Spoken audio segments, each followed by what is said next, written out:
Now that we're able to do conversions between grams, moles, and molecules for compounds, we want to extend upon that to analyze compounds for a particular element. So we know that chemical formulas indicate the relative quantities of each element in a compound. So based on this, we should not only be able to do the gram, mole, molecule conversion, but we should actually be able to sort of sidetrack and go from moles of the compound to moles of the element. So using this, we can figure out how much of an element is in a particular compound. Once we're in moles of the element, we can then use its molar mass to figure out grams of it, or we could go down here and figure out how many atoms we have. So essentially, previously we'd been doing 1/2 of this, gram, mole, molecule. And now we want to extend upon it where instead of going just gram, mole, molecule for the compound, we branch over here and figure out how much of the element we have in the entire compound. So that's my goal. So let's look at some examples and maybe this will be more clear. How many moles of chlorine are in 25 moles of CCl4, carbon tetrachloride? So let's sort of divide this in half and say, okay, if this is CCl4 and this is chlorine, because for each one of them I know how to do a gram mole atom or gram mole molecule conversion. Now I just want to build a bridge between them. So how many moles of chlorine, so we want to end up here, are in 25 moles of CCl4. So we're starting here. So it should just be a one-step conversion. So we have 25 moles of CCl4.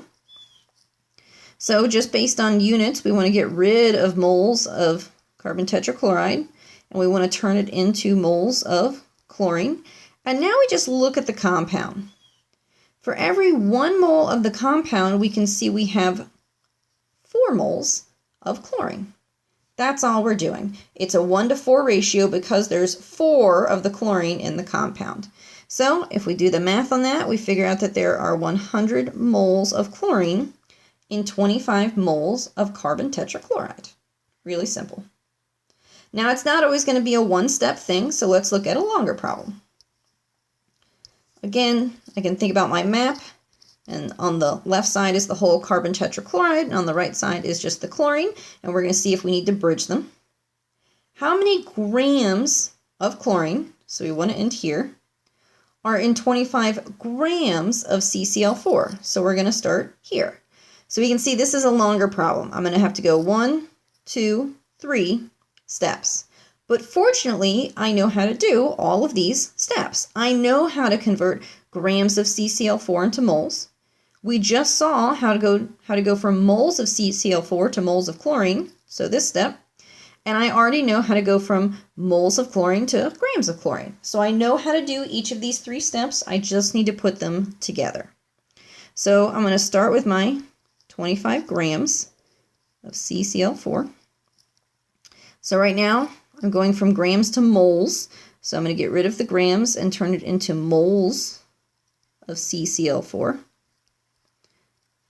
So I say, okay, it's 1 mole, and now I got to figure out the molar mass of this guy. So we already know how to do that. We'll add up carbon, which is about 12, and then we have 4 chlorine, so 4 times 35.45. So I'm just adding these up to get the molar mass, and the molar mass of this ends up being 153.82 grams per mole. So we already know how to do this. Again, just adding up 1 carbon and 4 chlorines to get the molar mass. So 1 mole of that is equal to 153.82 grams. Okay, so we did this step. Now I need to go to moles of the chlorine. So, okay, let's get rid of moles of CCl4 and put just moles of chlorine on top. So in every one of the compounds, so we got moles of chlorine on top, I look at that 4, and I can see there are 4 moles of chlorine. All right, so now we're over here. We've made this step. So now we just need to go from moles to mass of chlorine. So I'll get rid of mole Cl, and I want to turn it into gram Cl. So this is just an atom conversion, really simple. Or I'm sorry, a gram conversion for a single type of element. So every 1 mole of chlorine, I look up on the periodic table, it's equal to 45.45 grams. So my grams of CCl4 cancel, my moles of CCl4 cancel, my moles of chlorine cancel, and I end up with grams of chlorine.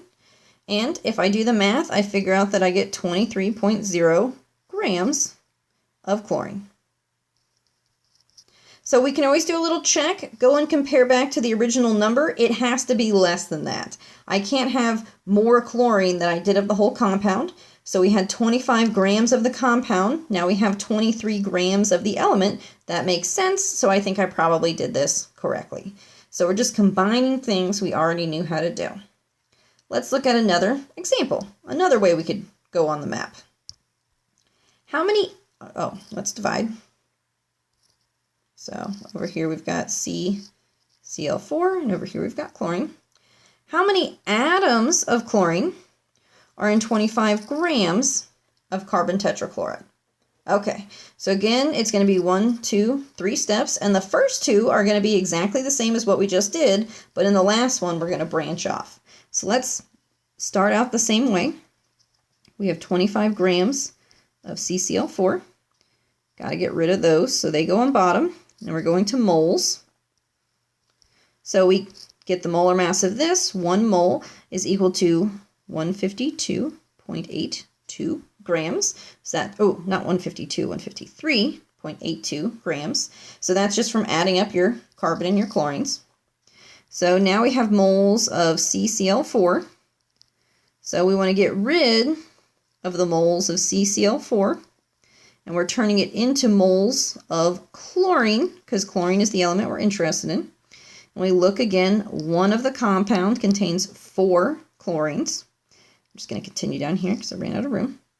Now we need to go not from moles to grams, but from moles to atoms. So we want to get rid of moles of chlorine, and we want to turn that into atoms of chlorine, so because we're going down here now. And we already know how to do that. 1 mole is equal to 6.022 times 10 to the 23rd atoms. So, really simple. We're going from gram, mole, mole, now to atoms. We do the math on that, and we should get a large number of atoms. We're going to get 3.91 times 10 to the 23 chlorine atoms. So the trick for these is to just think about your map. How to recognize that you're going to have to use this map instead of just doing a gram-mole molecule conversion is notice it's trying to relate a single element to a whole compound. If it was just saying how many molecules of CCl4 are in this many grams of CCl4, we'd be able to stay over here. But because it was relating an element to a whole compound, we realized we had to use the whole map in this case. But this is just the gram-mole molecule conversion for the compound. This is just the gram-mole atom conversion for the element. So the only new piece we're learning is this bridge where we go from moles to one thing to moles of the other.